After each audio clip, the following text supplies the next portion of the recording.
మరి నేను నిన్న మొన్న కూడా భారతదేశంలో నూతన అఖిల భారత సర్వీసులను ఏర్పాటు చేయాలంటే ఎవరు తీర్మానం చేయాలి? పార్లమెంట్. ఎవరో? రాజ్యసభ తీర్మానం చేసి సర్టిఫికెట్ ఇచ్చిన తర్వాతనే ఈ దేశంలో నూతన అఖిల భారత సర్వీసులను ఏర్పాటు చేసే అవకాశం ఉంటుంది. మన దేశంలో నూతన అఖిల భారత సర్వీసులు ఏర్పాటు చేయాలంటే భారత పార్లమెంట్, ఇది ప్రశ్నే, అఖిల భారత సర్వీసుల గురించి తెలిపే రాజ్యాంగ నిబంధన ఏది? 312. కొత్తవి ఏర్పాటు చేయాలంటే ఎవరు తీర్మానం చేయాలి? రాజ్యసభ. ఎంత మెజార్టీతో? 2/3 మెజార్టీతో ప్రత్యేక తీర్మానం చేసి వెంటనే ఏర్పాటు చేయరు. 2-3 ఉన్నాయి. రాజ్యసభ తీర్మానం చేయగానే అఖిల భారత సర్వీస్ రాదు. దాన్ని మళ్ళీ ఏం చేయాలి? చేయాలండి? చట్టం చేయాలి. చట్టం చేయాలంటే మళ్ళీ లోక్సభ, రాజ్యసభ, రాష్ట్రపతి ఆమోదం తెలిపేది. ఏర్పాటు చేయడానికి ఒక అనుమతి పత్రం ఇచ్చే బాధ్యత ఎవరిదంటే రాజ్యసభ. అదే రైట్. ఇకపోతే ఇందులో మనకు కొన్ని ముఖ్యమైనటువంటి అంశాలు 315 కానీ, లేక 316 కానీ, 317 కానీ, 319 కానీ, 320 కానీ, 321, 322, 323, మోస్ట్ ఇంపార్టెంట్ 323. దీనికి 2-3 అంశాలు నేను చెప్తాను.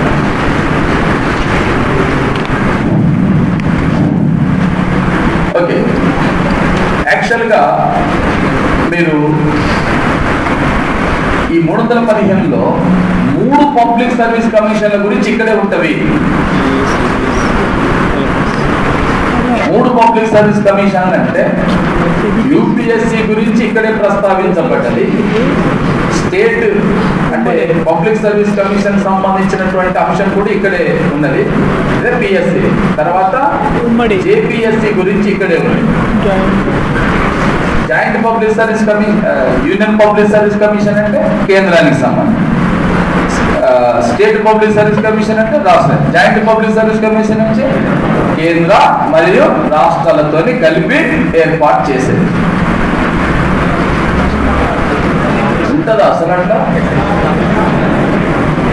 ఎందుకంటే మీరు అఖిల భారత సర్వీసులు అని చెప్పగానే అఖిల భారత సర్వీసులు అంటే అర్థం ఏం చెప్పినాను?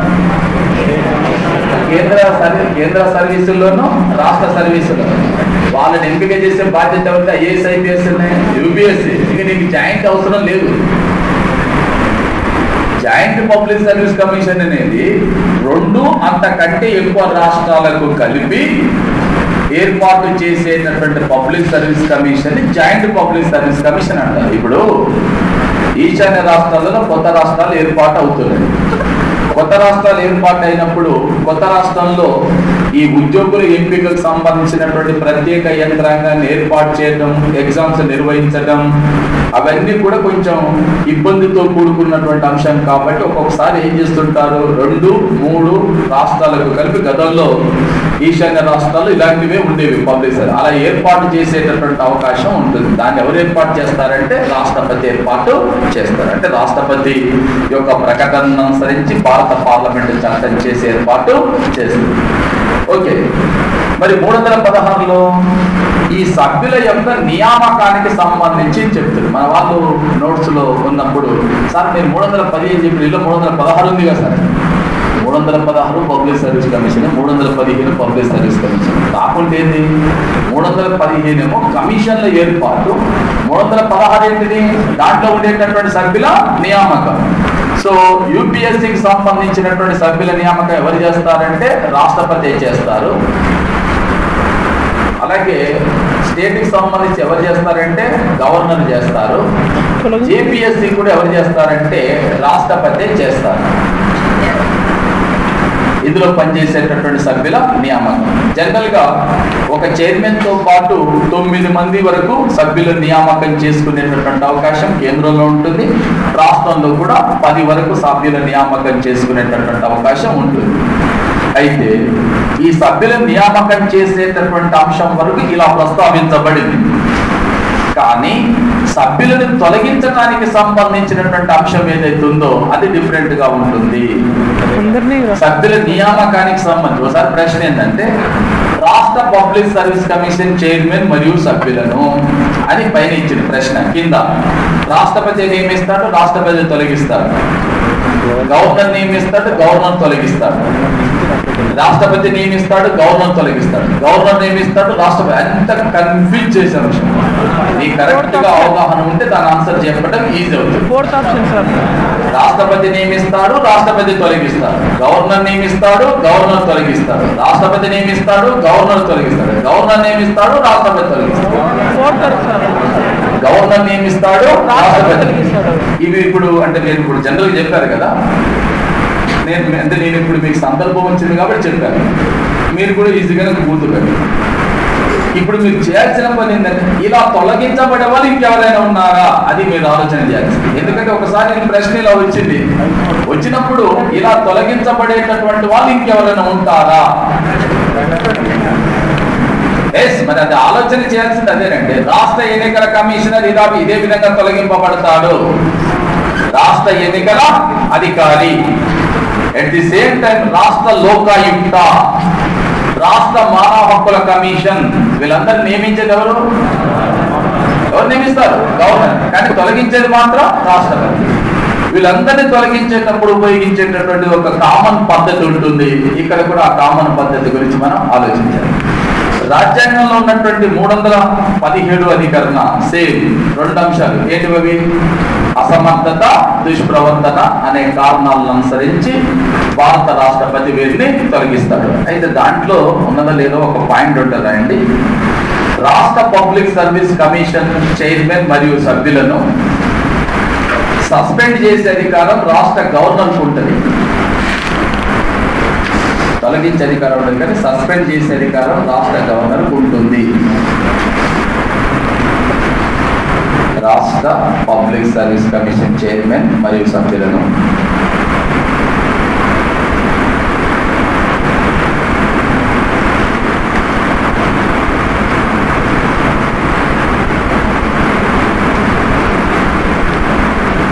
సస్పెండ్ చేసే అధికారం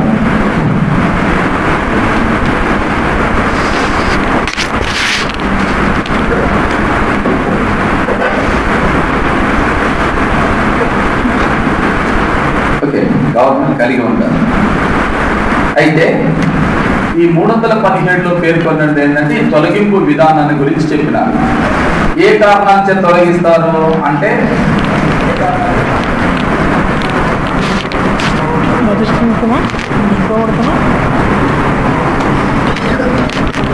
ఈ కారణాల చేత అసమర్థత, దుష్ప్రవర్తన.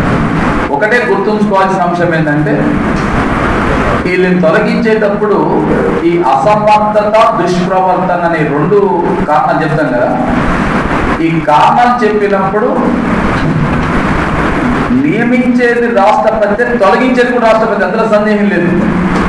కాకుంటే ఒక బ్యాచ్ మొత్తం కూడా ఈ ఆరోపణలని పార్లమెంట్ విచారణ చేసి తీర్మానం చేస్తే అప్పుడు రాష్ట్రపతి తొలగిస్తారు. ఒక బ్యాచ్. ఎవరు వాళ్ళు?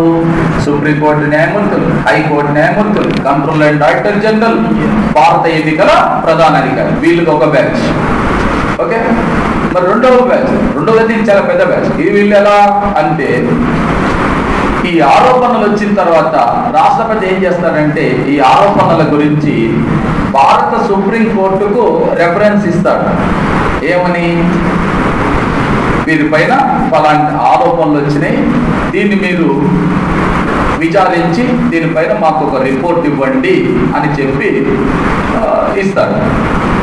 ఇచ్చినప్పుడు సుప్రీంకోర్టు ప్రధాన న్యాయమూర్తి సిజే ఏం చేస్తాడంటే ఈయన చైర్మన్గా ఉండి మరొక 3 సభ్యులను నియామకం చేయటమో లేదా ఈయనే 3 సభ్యుల కమిటీని సీనియర్ న్యాయమూర్తుల చేత కమిటీను నియామకం చేస్తారు. చేసి వాళ్ళు విచారణ చేస్తారు. విచారణ చేసిన తర్వాత కరెక్టేనండి, వీరిపై వచ్చినటువంటి ఆరోపణలకు ఆధారాలు ఉన్నవి ఇందులో అని చెప్పి వీళ్ళని తొలగించడానికి అర్హులే, తొలగించవచ్చు, వీళ్ళు పదవిలో ఉండటానికి అర్హులు కాదు అని వాళ్ళ నివేదికను రాష్ట్రపతికి ఇస్తే రాష్ట్రపతి దాన్ని అనుసరించి తొలగించాలి. ఓకేనా? ఈ సందర్భంగా గుర్తుంచుకోండి, భారత సుప్రీంకోర్టు భారత రాష్ట్రపతికి పరిపాలనకు సంబంధించిన విషయాల్లో కూడా న్యాయ సలహాలు ఇవ్వచ్చని చెప్పుకున్నాం మన సుప్రీంకోర్టు అధికారాలు చెప్పేటం 143 అధికారుల గురించి. అదేందా సలహాలు తప్పనిసరిగా పాటించాల్సిన అవసరం లేదా? ఇక్కడ తప్పనిసరిగా పాటించాలి.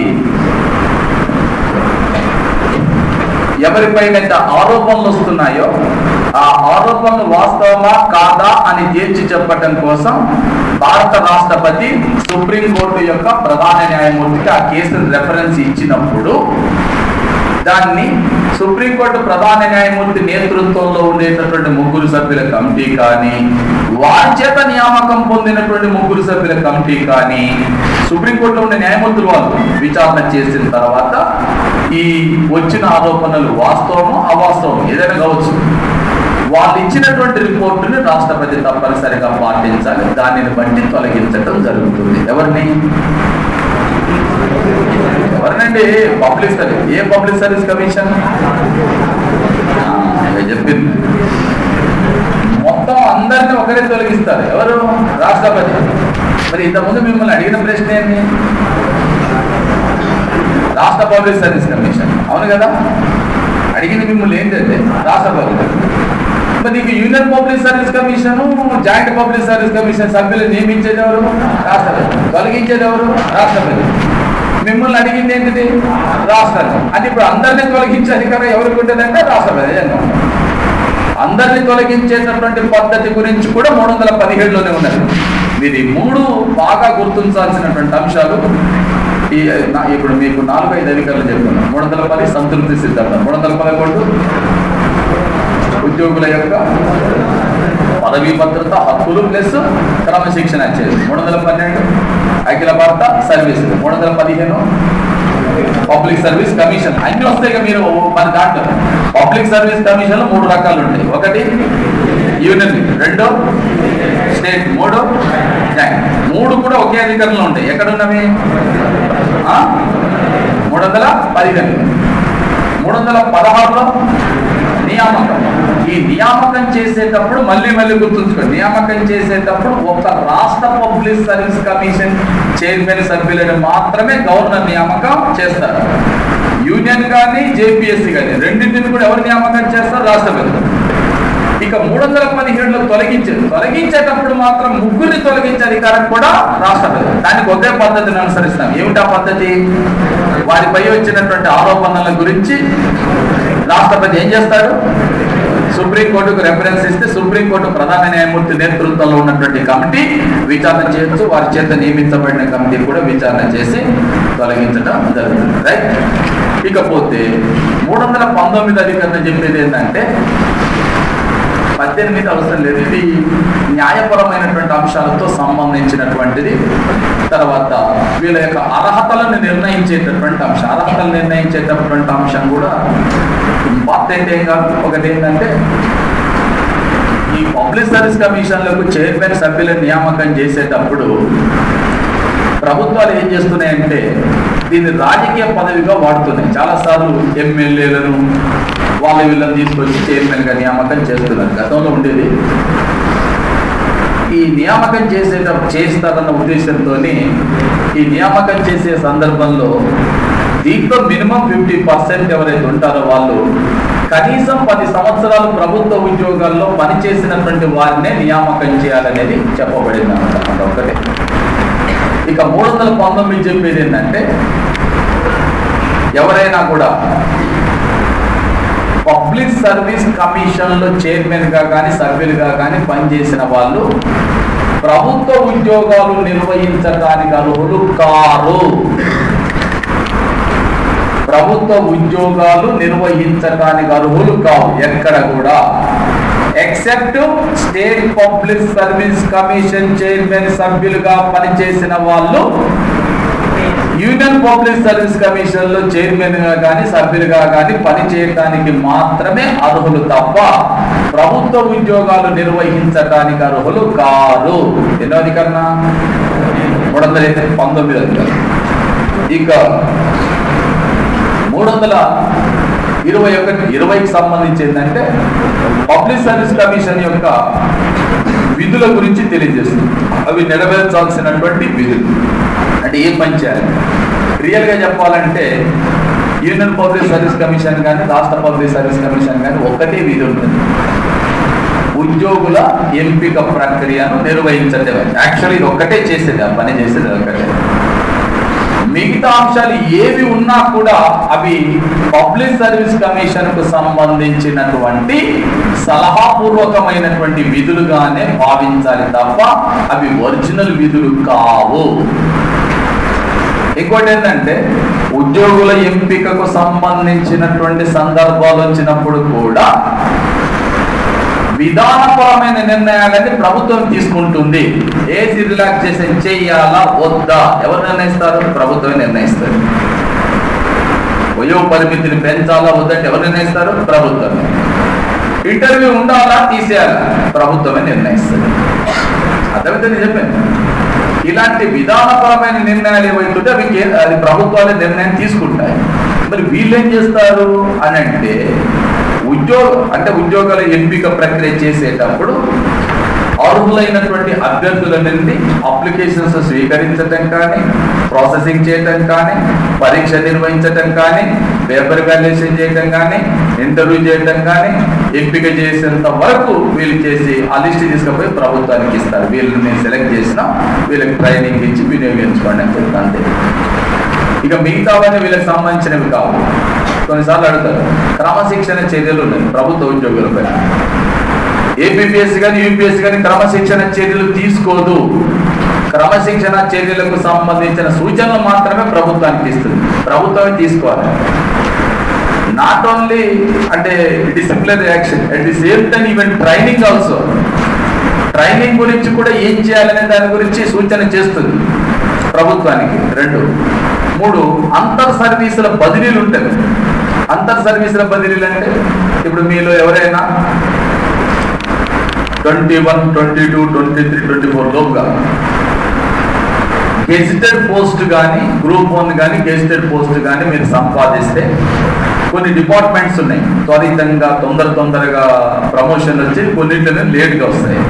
చాలా లేట్గా వచ్చే డిపార్ట్మెంట్స్ కొన్ని ఉన్నాయి, స్పీడ్గా వచ్చేటటువంటి డిపార్ట్మెంట్ కొన్ని. ఆయా డిపార్ట్మెంట్స్ బట్టి ఆధారపడి ఉంటుంది. కొన్నింటిలోనేమో క్యాడర్లు 4 స్టెప్స్ 3 స్టెప్స్ ఉంటే, కొన్నింటిలో తక్కువ ఉంటాయి, కొన్నింటిలో పోటీ ఎక్కువ ఉంటుంది, కొన్నింటిలో దాన్ని బట్టి ఉంటుంది. అందులో ఎవరైనా సరే ఇప్పుడు సర్వీసు కనుక ఎంపిక అయితే మీ సర్వీస్ ఆల్మోస్ట్ 32, 33, 34, 35 సంవత్సరాల సర్వీస్ ఉంటుంది. అలాంటి సర్వీస్ ఉన్న వాళ్ళు ఎవరైనా కూడా గెజిటెడ్ పోస్ట్లో ఎంపిక అయితే ఇంకా రిజర్వేషన్ కూడా ఏమైనా ఉన్నట్లయితే వాళ్ళు రిటైర్ అయ్యేలోగా ఖచ్చితంగా కన్ఫర్మ్ అయ్యేసి అవుతారు, కన్ఫర్మేషన్ ఇస్తారు. ఎందుకంటే మొత్తం రాష్ట్రంలో పనిచేసే అఖిల భారత సర్వీస్ ఉద్యోగుల్లో 70% డైరెక్ట్ రిక్రూటీస్ ఉంటారు. నేను డైరెక్ట్గా యూపీఎస్సీ ఎగ్జామ్ చేసి ఐఏఎస్ ఐపీఎస్ సెలెక్ట్ చేసి వచ్చే వాళ్ళు ఉంటారు. 30% రాష్ట్ర సర్వీసుల్లో ప్రమోషన్ ద్వారా వచ్చి కన్ఫర్మేషన్ ఇచ్చిన వాళ్ళు ఉంటారు. కన్ఫర్మేషన్ ద్వారా ఐఏఎస్ కానీ కన్ఫర్మేషన్ ద్వారా ఐపీఎస్ ఇచ్చిన వాళ్ళు ఉంటారు. ఆ అంతర్ సర్వీసుల బదిలీ చేసేటప్పుడు ఎలా చేయాలనే విషయాన్ని కూడా ఎవరు నిర్ణయిస్తారంటే ఈ యొక్క పబ్లిక్ సర్వీస్ కమిషన్ నిర్ణయించి ఎవరికి సూచిస్తుంది? ప్రభుత్వానికి ఇస్తుంది. నిర్ణయం తీసుకోవాల్సింది ప్రభుత్వమే. సో ఈ ట్రైనింగ్ విషయంలో కానీ, క్రమశిక్షణ విషయంలో కానీ, పదోన్నతుల విషయంలో కానీ, అంతర్ సర్వీసుల బదిలీల విషయంలో కానీ వీటన్నింటిలో కూడా ప్రభుత్వానికి పబ్లిక్ సర్వీస్ కమిషన్లు అవసరమైనటువంటి సలహాలు సూచనలు చేస్తాయి. నిర్ణయం తీసుకోవాల్సింది ప్రభుత్వమే. ఉదాహరణకి మనకు వైద్య అలర్ట్ కమిటీ ఉండేది, ఈ సివిల్ సర్వీసెస్ సంస్కరణల కోసం ఏర్పాటు చేసినటువంటి. ఆ కమిటీ చెప్పింది ఏంటంటే మీరు ఎంపిక చేస్తున్నారు, ఏదో 1-2 పరీక్షలు 2 సబ్జెక్టుల్లో బట్టి రాసి వచ్చిన వాడు కూడా ఏఎస్లు అవుతున్నారు. వీళ్ళని తీసుకొచ్చి ప్రభుత్వ పరిపాలన నిర్వహించాలని చాలా కష్టంగా ఉంటుంది. ఒక కాంప్రహెన్సివ్ అవుట్లుక్ ఉండటం లేదు, అసలు వీళ్ళకి సామాజిక దృక్పథం ఉండటం లేదు. ఇంటికాడ కూర్చొని కాన్వెంట్ చదివి చాలా గట్టిగా బట్టి పట్టిన వాళ్ళంతా సెలెక్ట్ అవుతున్నారు. మరి వీళ్ళతో దేశ పరిపాలన ఎలా నిర్వహిస్తాం అని చెప్పి వాళ్ళు డైరెక్ట్గా కామెంట్ చేసినాం. మరి అందుకని ఇప్పుడు నిగవేకర్ కమిటీ చేసినటువంటి సిఫార్సులు చాలా ముఖ్యమైన అంశం. విలువలు, నైతిక విలువలకు ఒక పేపర్ పెట్టినారు. ఏంటేందో కూడా తెలియదు. ఇంతకుముందు సపరేట్ పేపర్ పెట్టిన నైతిక కోడ్ మీద ఒక పేపర్ డైరెక్ట్గా. అందువల్ల మరి ఏం చేయాలి అంటే ఆ కమిటీ చెప్పింది, మీరు ఎగ్జామ్ పెట్టి సెలెక్షన్ చేసి తీసుకుపోయి ట్రైనింగ్ ఇస్తున్నారు కదా, ఆ ట్రైనింగ్ కాలాన్ని కూడా శిక్షణ అంటే సెలెక్షన్ లో ఒక ప్రాసెస్ గా ఉంచాలి. ట్రైనింగ్ చేస్తారు కదా కాలం, ఆ కాలంలో ఆ ట్రైనింగ్ లో వాళ్ళు కనపరిచినటువంటి ప్రతిభ, వాళ్ళ యొక్క అక్కడ పరీక్షలు నిర్వహించి, వాళ్ళ ఓపిక, వాళ్ళ కమిట్మెంట్ పైన ఎగ్జామ్స్ నిర్వహించి దానికి కూడా కొన్ని మార్కులు ఇవ్వాలి. దాంట్లో కూడా పాస్ అయినప్పుడు మాత్రమే వాళ్ళని సెలెక్ట్ చేయాలి. నువ్వు ఇప్పుడు సెలెక్ట్ చేసి తీసుకుపోయి ట్రైనింగ్ ఇచ్చి పోస్టింగ్ ఇవ్వద్దు, దానిని కూడా దీంట్లో భాగంగా పరిగణించాలని చెప్పి సూచన చేస్తారు. అది అంటే అనేది ఎందుకంటే ఈ కమిటీలు సలహాలు సూచనలు ఇస్తాయి, బట్ థింగ్ ఏంటంటే దానిపైన చర్య తీసుకోవాల్సింది, నిర్ణయం తీసుకోవాల్సింది ఎవరంటే గవర్నమెంట్. అది నేను విధానపరమైన నిర్ణయాలను ఎవరు తీసుకుంటారు? గవర్నమెంటే తీసుకుంటారు. ఇకపోతే 321వ అధికరణం, వీళ్లకు స్పెషల్ పవర్స్ అంటే అదనపు ఏవైనా ఏమంటామని బాధ్యతలు వీటిని అప్పగించడం కోసం పార్లమెంటు ప్రత్యేకమైనటువంటి చట్టాలను చేసేటటువంటి అవకాశాన్ని తెలిపేటటువంటిది 321. 322 వీటి ఎక్స్పెండిచర్ ఖర్చులకు సంబంధించి ఎవరు ఎలా భరించాలి అనే విషయాన్ని గురించి తెలియజేసేటటువంటిది 322. ఇక 323 వీళ్ళు తయారు చేసిన నివేదిక అంటే యూపీఎస్సి నివేదికను తయారు చేసే సంవత్సర నివేదికని రాష్ట్రపతికి ఇస్తుంది. రాష్ట్ర పబ్లిక్ సర్వీస్ కమిషన్ నివేదికను తయారు చేస్తే గవర్నర్కి సబ్మిషన్ చేయడానికి సంబంధించిన నివేదికల గురించి తెలియజేస్తుంది. ఓకే, సో ఇవి పబ్లిక్ సర్వీస్ కమిషన్ల యొక్క నిర్మాణానికి. నేను 323 మీద మీకు ఇంకో అంశం చెప్తానన్నా. అయితే ఇక్కడ సందర్భాన్ని బట్టి చిన్న అంశం ఏంటంటే 323A 323B ఈ రెండు అధికరణలను కూడా 1976లో శ్రీమతి ఇందిరాగాంధీ 42వ రాజ్యాంగ సవరణ ద్వారా చేర్చింది. ఇది క్యాట్ శాట్లకు సంబంధించినటువంటి, క్యాట్ అంటేనే సెంట్రల్ అడ్మినిస్ట్రేటివ్ ట్రిబ్యునల్, శాట్ అంటే స్టేట్ అడ్మినిస్ట్రేటివ్ ట్రిబ్యునల్. ఇది ప్రత్యేక ట్రిబ్యునల్కి సంబంధించి. అందువల్ల 323లో మీకు 3 అంశాలు ఉంటాయి. ఒకటి నివేదికల సమర్పణ. అంటే యూపీఎస్సీ తన నివేదికను ఎవరికి ఇస్తుంది? రాష్ట్రపతి. ఏపీఎస్సీ గవర్నర్కి ఇస్తుంది. వాళ్ళు ఎక్కడ ఉంచుతారు వాటిని? పార్లమెంట్ ముందు రాష్ట్రపతి ఉంచాలి, గవర్నర్ ఏమో శాసనం. దాంతోపాటు ఇందిరాగాంధీ కాలంలో చేర్చబడినటువంటి అధికారులు ఏంటివి? 323A 323B. 323A దేనికి సంబంధించింది? Cat central administrative tribunal, state administrative tribunal. ఇదేమో ప్రత్యేక ట్రిబ్యునల్. ఇది మనకు ఉంటుంది, కానీ ఈ అధికరణ మీద కొంచెం బాగా 323 అనేది ఇంపార్టెంట్ అనేది దృష్టిలో పెట్టింది. ఇది అధికరణ, రైట్? నేను డైరెక్ట్గా అడగవచ్చు, ట్రిబ్యునల్ భారతదేశంలో పరిపాలన ట్రిబ్యునల్ ఏర్పాటు చేయడానికి అవకాశం కల్పించే అధికరణ ఏదని అడగవచ్చు. కాబట్టి ఓకే, ఇకపోతే ఈ పబ్లిక్ సర్వీస్ కమిషన్ల పైన ఒక చిన్న అంశం. ఇటీవల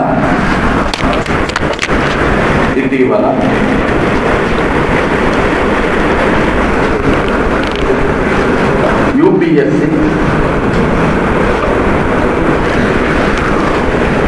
పరీక్షల విధానంలో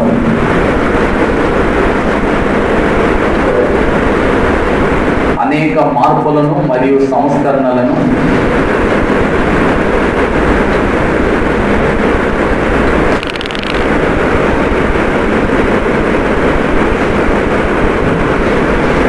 సూచించిన కమిటీ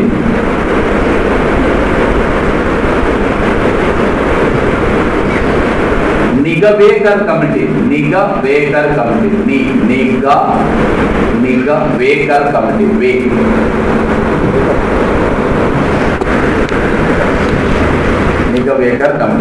ఒక నిమిషం ఏంటంటే ఈ సంస్కరణకు సంబంధించిన ముఖ్యమైన అంశాలు అవి మీకు ఎప్పటికీ ఐడియా ఉండాల్సింది. నెంబర్ 1 ఏంటంటే కోటారీ కమిషన్ ఉన్నది. నేను చెప్పినాను కూడా, జనరల్గా వాటిపైన అడుగుతున్న ప్రశ్నలు ఈ అధికారంలో మాత్రం చెప్పేసుకొని అంత అయిపోయిందని కాదు, ఒక్కొక్కసారి అలాంటి అంశం పైన కూడా అడుగుతున్నారు.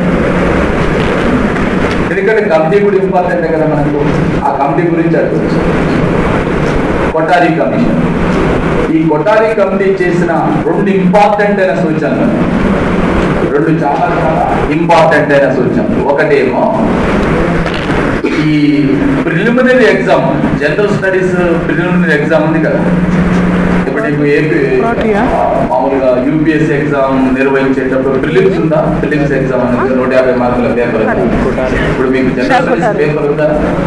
ఉంది సార్. అది ఆల్మోస్ట్ సబ్ ఇన్స్పెక్టర్ ఎగ్జామ్ లో ఇక్కడ కానీ, జేఎల్లో కానీ, డిఎల్లో కానీ, యూపీఎస్సీలో కానీ, ఐఈఎస్ లో, ఇండియన్ ఇంజనీరింగ్ సర్వీస్ లో కానీ చాలా చోట్ల వినియోగిస్తున్నారు, తెలుసు కదా. అలాంటి ఒక పరీక్ష నిర్వహించాలని చెప్పి యూపీఎస్సీలో నిర్వహించాలని చెప్పి సూచించిన కమిటీ ఏంటంటే Kothari commission, most important one. ఇక రెండవది ఏంటంటే ఈ సివిల్ సర్వీసెస్ ఎగ్జామ్స్ అన్నింటినీ కూడా మాతృభాషలో కూడా రాసుకోవటానికి అవకాశం కల్పించాలని సూచించిన కమిటీ కూడా ఏ కమిటీ? కోటారి కమిషన్. ఈ రెండు చాలా చాలా ఇంపార్టెంట్ సూచనలు. ఎవరు చేసినవి? కోటారి. ఆ తర్వాత మనకు సతీష్ చంద్ర కమిటీ రెండు ఇంపార్టెంట్ అయిన సూచనలు. వాటిలో ఒకటి జనరల్ ఎస్సే. మీరు చూడండి, అన్ని మార్కులు వచ్చినాయి కానీ జనరల్ ఎస్సే మాత్రం ఖచ్చితంగా కొనసాగింది. ఇప్పుడు మన రాష్ట్రంలో గ్రూప్ 1 లో జనరల్ ఎస్సే పేపర్ ఉంది తెలుసా? పేపర్ 1 అంటే ఏంటిది? General essay sir. నీకు కేంద్రంలో ఒక జనరల్ ఎస్సే పేపర్ ఒక పేపర్ ఉంటుంది కంపల్సరీగా దానిపైన. సో జనరల్ ఎస్సే పేపర్ ని ప్రవేశపెట్టాలని, అలాగే ఇంటర్వ్యూ యొక్క మార్కులు 250 నుంచి 300కు పెంచాలని చెప్పి సూచన చేసినటువంటి కమిటీ కూడా ఈ సతీష్ చంద్ర కమిటీనే. తర్వాత పీసీ హోతా కమిటీ అని, పీసీ హోతా కమిటీ ఇది వయో పరిమితిని తగ్గించాలి. ఇప్పుడున్న ఈ 5 సంవత్సరాల రిలాక్సేషన్ ఇదంతా ఉండదు. 21, 24 ఈ ఏజ్ లోనే స్వార్థం అంటే సొంత ఆలోచనలు, స్వార్థము ఎలాంటివి లేకుండా సర్వీసు ఒక ఆవేశంతో సర్వీస్ చేయాలనేటటువంటి ఒక నిబద్ధతతో వస్తారు.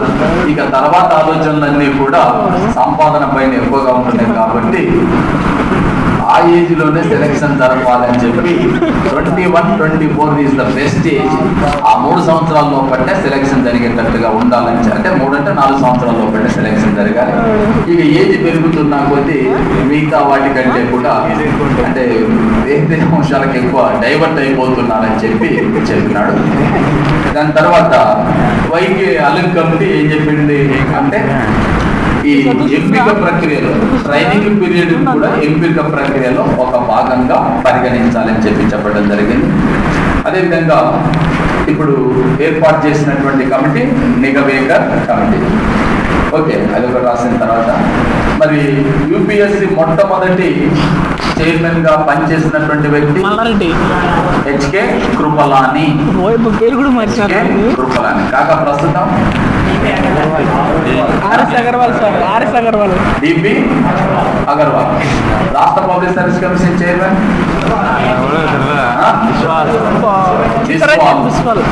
అది ఆయన పేరు గుర్తుంచుకోండి. ఆయన ఇప్పుడు మనకు చాలా ఇంపార్టెంట్. నోటిఫికేషన్ ఎప్పుడు ఇస్తాడని ఆయన కోసం చూస్తాడు. రైటా?